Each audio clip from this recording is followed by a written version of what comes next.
एक बार एक युवक भगवान के मंदिर में गया।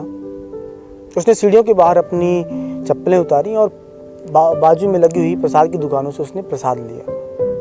प्रसाद लेकर जब वो सीढ़ियाँ चढ़ते हुए भगवान के मंदिर में उनकी मूर्ति के सामने पहुंचा तो थोड़ी देर तो वो खामोश रहा, चुप रहा। फिर भगवान से बोला कि मैंने तुम्हारी कितनी पूजा की है, कितनी प्रार्थना की है, लेकिन अब तक तुमने मेरी नौकरी नहीं लगवाई। तो अब जब तक तुम मेरी नौकरी नहीं लगवा देते मैं तुम्हारे मंदिर में नहीं आऊँगा, और ये मैं तुम्हारी कसम खा के कहता हूँ। इतना कहकर वो मंदिर से चला गया। अपने घर में जब पहुंचा तो उसने अपने गले में पहनी हुई मालाएं उतार के रख दी और रोज के दिन जैसे दिन गुजरने लगे। इन बीते दिनों में कई बार वो कई दफ्तरों के चक्कर काटने गया और वापस घर लौट के आ गया। कई परीक्षाएं उसने बिना तैयारी के दी और परिणाम स्वरूप उसका उन परीक्षाओं में नहीं हुआ। और जैसा फिर सभी लोग करते हैं, उसने भगवान को कोसना चालू कर दिया। लेकिन उसने अपनी उस बात पे बने रखने का मन बना रखा मजबूती से कि मैं जब तक नौकरी में नहीं लग जाऊंगा, या फिर भगवान जब तक मुझे नौकरी में नहीं लगवा देंगे तब तक मैं मंदिर में नहीं जाऊंगा। अब इसी तरह दिन गुजरने लगे। एक दिन सुबह अखबार में एक फर्नीचर की दुकान का इश्तिहार निकला जिसमें नौकरी के लिए एक युवक की आवश्यकता थी। उसने इश्तिहार देखा, सुबह सुबह उठा, जल्दी नहाया धोया, तैयार हुआ, नाश्ता किया और फर्नीचर की दुकान की ओर चल दिया। जब वो फर्नीचर की दुकान के बाहर पहुंचा तो देखा फर्नीचर की दुकान बहुत बड़ी है, 3 मंजिला की इमारत है।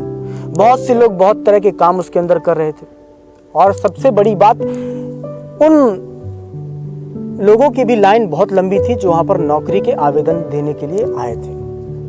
वो भी वहां पर कुर्सी में जाके बैठ गए। उसका नंबर सबसे आखिरी था। लोग अब एक एक करके के मालिक के दफ्तर के अंदर इंटरव्यू देने के लिए जाने लगे।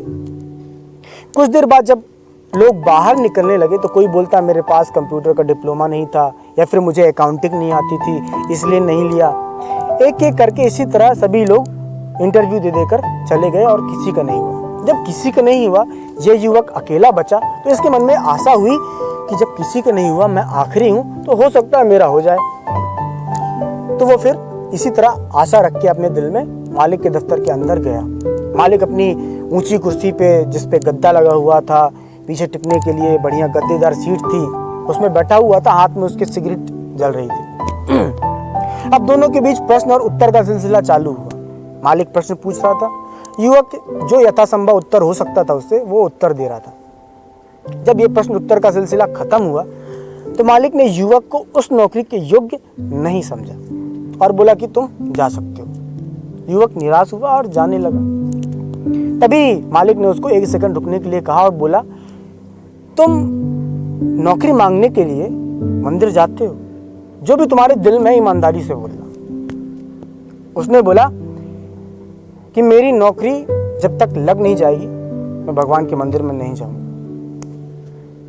अब युवक के द्वारा कही गई बात को मालिक ने अपने दिमाग में इस अर्थ में लिया कि युवक इतना मेहनती है कि जब तक उसकी नौकरी नहीं लग जाती तब तक वो भगवान के मंदिर में नहीं जाएगा, और जब नौकरी लग जाएगी तब वो भगवान के मंदिर में इसलिए जाएगा ताकि भगवान के प्रति कृतज्ञता प्रकट कर सके, धन्यवाद प्रकट कर सके। इसी सोच के साथ मालिक ने उस युवक को नौकरी में रख लिया। अब इस कहानी का सार ये है कि उस युवक के मन में तो वो बात नहीं थी जो मालिक ने समझी, लेकिन होना वही चाहिए कि हम भगवान के मंदिर में जाएं तो केवल कृतज्ञता प्रकट करने के लिए, धन्यवाद प्रकट करने के लिए। आप जिस भी भगवान को मानते हो, आपकी जिसके ऊपर भी आस्था है, भगवान को नहीं मानते तो प्रकृति को तो मानना पड़ेगा। इसने कितना कुछ दिया हम लोगों को, हम सभी को, तो इसके प्रति कृतज्ञता प्रकट कर सकते हैं, धन्यवाद प्रकट कर सकते हैं। लेकिन जिंदगी में जो हमें चाहिए, जो बनना है, जो पाना है, उसके लिए स्वयं ही प्रयास करने चाहिए।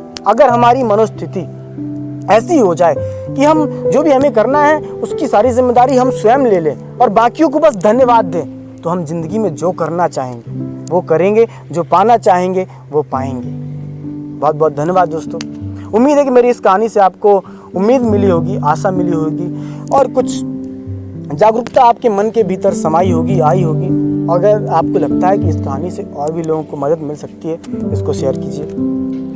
बहुत बहुत धन्यवाद।